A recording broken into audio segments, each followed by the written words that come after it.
The 1.5 metre social distancing rule has now merged from public places and in shopping centres to the roads, and it's all a matter of protecting that menace of society, the cyclist. Let's talk about it.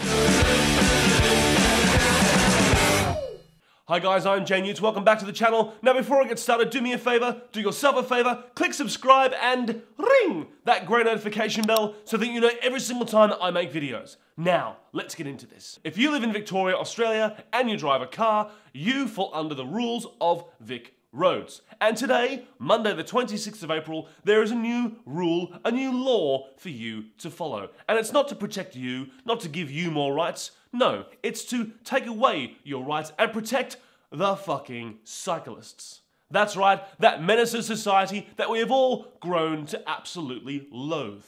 The cyclist is a special breed of human being, where not only are they probably entitled in their daily lives, but they are absolutely fucking entitled on the roads, or at least the way they act would make you think that they are, given the fact that they take up the entire fucking lane when they really shouldn't be there. This new rule stipulates that if you are driving in an area over 60 kilometres, you must maintain a 1.5 social distance from cyclists as you pass them.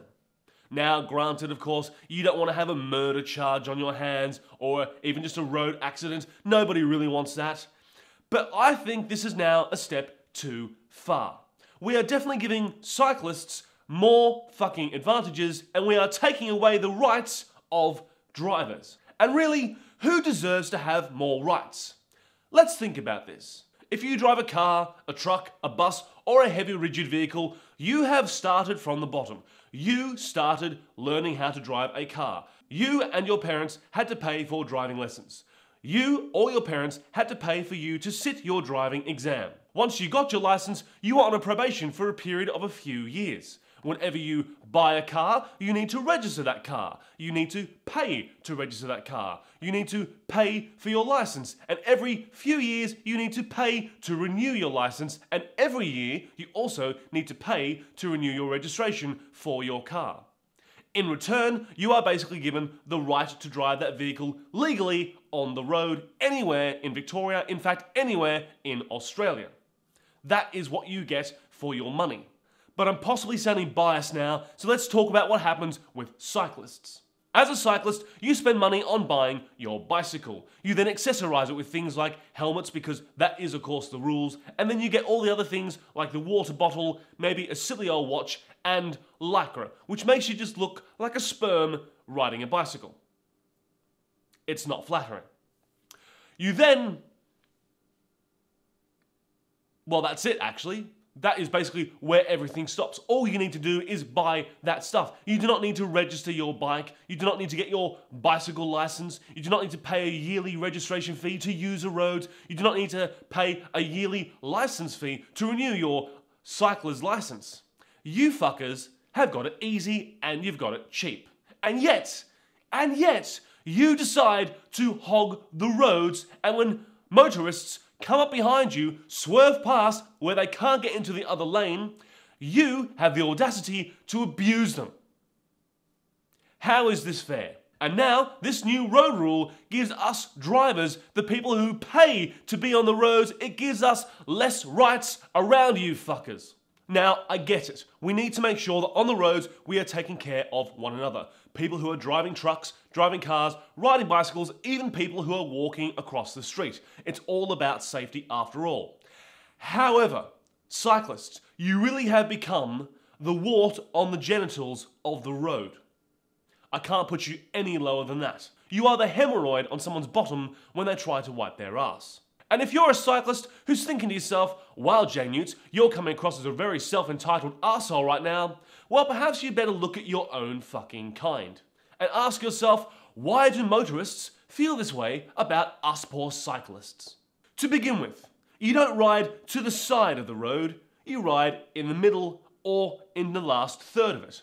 Can we get past you? Fucking no. If there's more than one of you, do you ride one in front of the other so that cars can at least get past you easily? No, you fucking don't. If there's more than 2 of you, like 3 or 5 or 10 of you, do you still ride in single file so that cars can get past you? No, you fucking don't. You fuckers hog the fucking road. I have been in situations where we've been crawling up the hill at 30 kilometers an hour because you self-entitled cunts won't fucking move. And when we do come up beside you and we swerve past you with maybe half a meter or a meter's clearance, all you can fucking do is act like it's our fault. Whenever there is a problem in life, whenever there is a form of tension, like an argument for example, it's never one-sided. One person here and one person here combine themselves to make the bullshit in the middle. It's exactly the same with you fuckers on the road. Cyclists act like they own the road and yet they do not pay for the right to be there. Motorists are sick and tired of your self-entitled ways and the fact that you hog the fucking road, and for that reason it causes tension. When the tension is caused, you get things like people racing behind you, people swerving close to you, and people abusing you on their horns. It's your fucking fault. But the sad truth is that no matter what cyclists decide to do, ride in pairs, ride singly, ride in the middle of the road, and just disturb the flow of traffic, all that ever happens is that you get given more fucking rights. So motorists, if you've had enough of the cyclists out there, let me give you one or two small little fun activities that you can do just to sort of make you feel better on the road when you're dealing with these people. One thing you can do if you come across a group of cyclists is get past them, merge closer to the side of the road that they're on, and then slow down so that you're traveling slower than they are. Ultimately, this will piss them off no end. Payback's a bitch, isn't it? Enjoy. Another thing you can do, and this is my personal favorite, is as you pass them, you put your passenger window down and you let out a blood-curdling scream. And then you watch in your rearview mirror as they swerve all over the fucking road in shock. Yeah, harsh, but fair. Mainly harsh. So the next time you're driving on the road and you come across the annoying person, the entitled fucking wanker that we now know as the cyclist, give one of those two methods a try. Just don't blame me for it. You take responsibility into your own hands. Now, if you're a driver and you agree with what I've said, then thank you very much. And if you're a cyclist and you don't agree with what I've said, then fuck you very much. Now, cyclists, we get it. Everyone needs exercise, and clearly riding a bike is what you have chosen. And there's nothing wrong with that. But stop being so self-fucking entitled and hogging the fucking roads. Ride somewhere else. Ride down the footpath, because you know what? Legally, you are allowed to do that. If you are someone who can maintain the speed, go for it. But if you're someone who can't maintain the speed of the road, get off the fucking road. In order for drivers to be more courteous to cyclists, cyclists need to have more respect and courtesy for drivers. You can't get any more fair than that.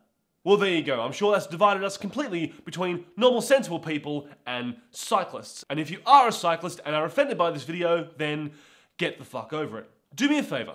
Leave me a comment below about what it is that cyclists do the most that pisses you off. No matter where you live in the world, I want to know the habits that annoy you that cyclists do. In the meantime, subscribe to the channel, ring that grey notification bell, and don't forget, don't be a fucktard. It doesn't suit you.